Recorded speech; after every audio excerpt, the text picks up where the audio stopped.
유혹의 문 앞에 서지 말라.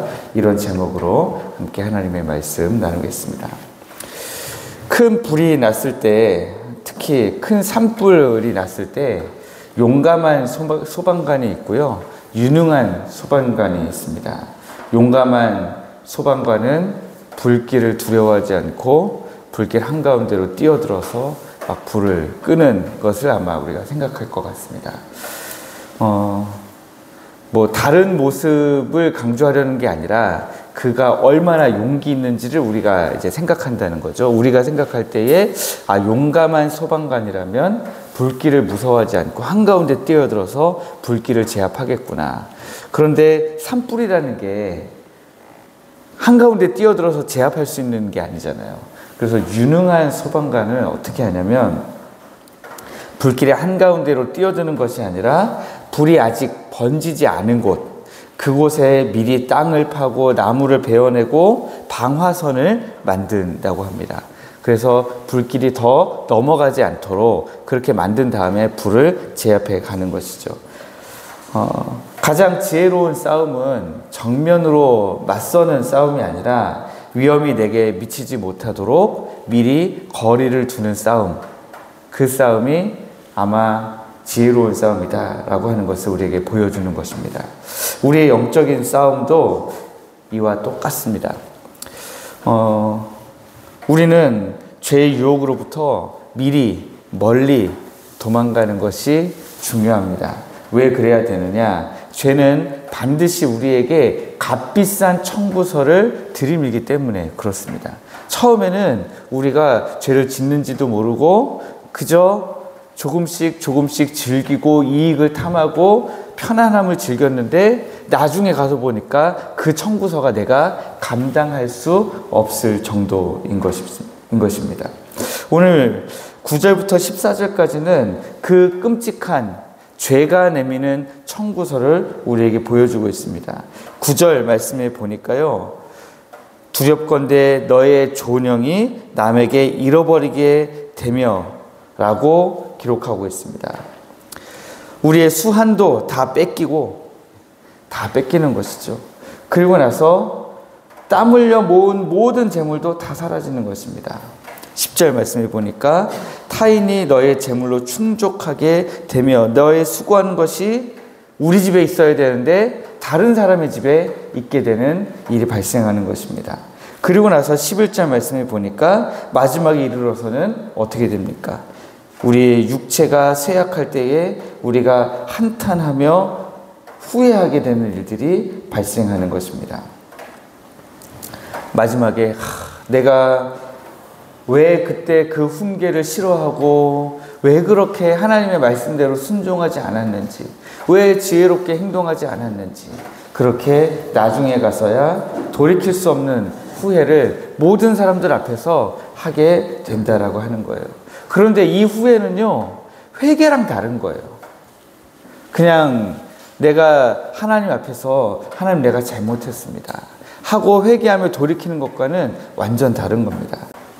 여러 사람 앞에서 내가 회개하며 하나님 앞에 돌아가는 모습을 묘사하고 있는 것이 아니라 마지막 순간까지 내가 왜 여기 이 지경까지 왔는지를 알지 못한 채, 그래도 내가 그때 똑바로 할 걸, 지금도 똑바로 할 생각은 없는 거예요. 그런 후회를 여러 사람 앞에서 한다는 것입니다. 그래서 죄의 결과는 우리 인생의 어떤 한 부분만 망가뜨리는 게 아니라 그 마지막을 가보면 우리 인생 전체가 다 망가지는 그런 지경으로 우리를 몰아넣는다는 사실을 우리가 알 수 있습니다. 그렇다면 이 무서운 죄의 값비싼 청구서를 피할 수 있는 가장 좋은 방법은 무엇입니까? 7절, 8절 말씀에 보니까 그런즉 아들들아 나에게 들으며 내 입의 말을 버리지 말고 너희의 길을 그에게서 멀리하라. 그의 집 문에도 가까이 가지 말라. 이렇게 기록하고 있습니다. 그는 누굽니까? 죄죠. 그의 집 문은 그 죄의 집 문에도 가까이 가지 말라는 거예요. 그런데 그 모습이, 죄가 우리에게 어떤 모습으로 다가오냐면 유혹의 모습으로 다가온다라고 하는 것입니다. 그래서 유혹을 이기는 최고의 지혜는 정면으로 맞서 싸우는 것이 아니라 아예 유혹이 시작될 수 있는 환경 자체를 멀리하라는 것입니다. 여기 8절 말씀에 너의 길을 그에게서 멀리하라 라고 할 때 이 멀리하라라는 말로 쓰인 단어는 그냥 조금 거리를 두어라 이런 뜻이 아니라 아주 멀리 떼어놔라, 완전히 분리시켜라 하는 그런 강력한 의미를 가지고 있습니다. 저는 살면서 그런 분들을 좀 많이 봤습니다. 이 정도는 내가 통제할 수 있어 라고 하는 분들을 많이 봤습니다. 저는 제가 통제할 수 있어 라고 생각하는 부분을 되게 어렵게 생각하는 쪽이에요. 나는 통제할 수 없어 라고 생각하는 경우가 굉장히 많습니다. 그래서 젊을 때는 저도 그게 죄인지도 모르고 들어갔다가 다시 걸어 나오는데 시간이 정말 오래 걸렸습니다. 제가 해보니까요, 그때 저의 삶이 한 2, 3년 동안 다 망가지고 그리고 나서 그 죄의 근원이 없어진 다음에야 제가 벗어날 수 있더라고요. 그것도 하나님의 은혜라고 생각했습니다. 그 이후로는 제가 나는 할 수 없구나 라는 걸 너무 일찍 깨달아가지고요, 그 다음부터는 저기까지 가면 죄의 유혹이 있다라고 생각되면 아예 그 근처도 안 가는 성격으로 좀 많이 바뀐 것 같아요. 그런데 어떤 분들은 되게 불안하게 죄의 문 앞에서 막 서성서성거리면서 내가 유혹을 받을 수는 있지만 내가 조금만 단맛을 보고 금방 나올 수 있어 라고 생각하고 죄의 유혹을 쉽게 받아들이는 분들을 많이 봤습니다. 그러다가 다시 돌아오기 너무 어려운 지경까지 가는 분들도 여럿 봤습니다. 그러니까 죄라고 하는 것은 내가 어떻게 통제할 수 있는 영역이 아닌데도 불구하고 그 죄가 처음에 나에게 다가올 때의 그 유혹을 쉽게 뿌리치지 못하고 그 유혹의 문 앞에서 서성서성거리는 것은 영적인 교만인 것입니다. 영적으로 교만한 분들은 내가 다 할 수 있어, 내가 이 정도는 이겨낼 수 있어 라고 생각하는데, 사실 죄라는 것은 우리가 이길 수가 없는 것입니다. 그래서 우리가 반대로 그 죄의 문 앞에서 멀리 떨어져서 완전히 나를 그 죄의 유혹 가운데서 분리시켜버리는 그것을 우리는 말씀에 대한 겸손한 순종이다 라고 우리가 볼 수 있는 것입니다. 이것이 하나님께서 우리에게 가르쳐 주시는 가장 실제적이고 확실한 승리의 비결입니다. 그럼 이 영적인 거리두기는 우리의 삶에서 우리가 어떻게 나타나면 좋을까요? 8절 말씀으로부터 우리는 환경적으로 죄와 거리를 두는 것이 가장 좋겠다라고 생각합니다. 나를 넘어지게 만드는 특정한 장소, 특정한 모임, 그런 것들이 있다면, 또 여기에 계신 우리 성도님들은 그런 분들이 없겠지만 특정한 인터넷 사이트 혹은 특정한 영상들을 보면서 내가 자꾸 죄의 유혹을 받고 있다라고 하면 의지적으로 피하는 것이 좋습니다. 보디발의 유혹 앞에서 자기의 겉옷을 버려두고 도망쳤던 요셉을 한번 생각해 보시면, 그 환경에서 벗어나기 위해서 그는 그 옷을 버려둔 것 때문에 어떤 일이 생길지는 모르지만 당장의 죄를 범하지 않기 위해서 그는 도망갔습니다. 그런 모습이 우리에게 필요하다라고 하는 것입니다. 두 번째로는 관계로부터의 거리두기를 해야 된다라고 하는 것입니다.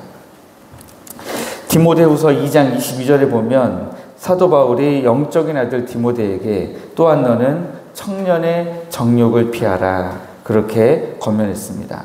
여기에 청년의 정욕이라고 하는 것은 단순히 육체적인 것만을 의미하는 것이 아니라 영적인 모든 것들을 다 포함해서 말하는 것이죠.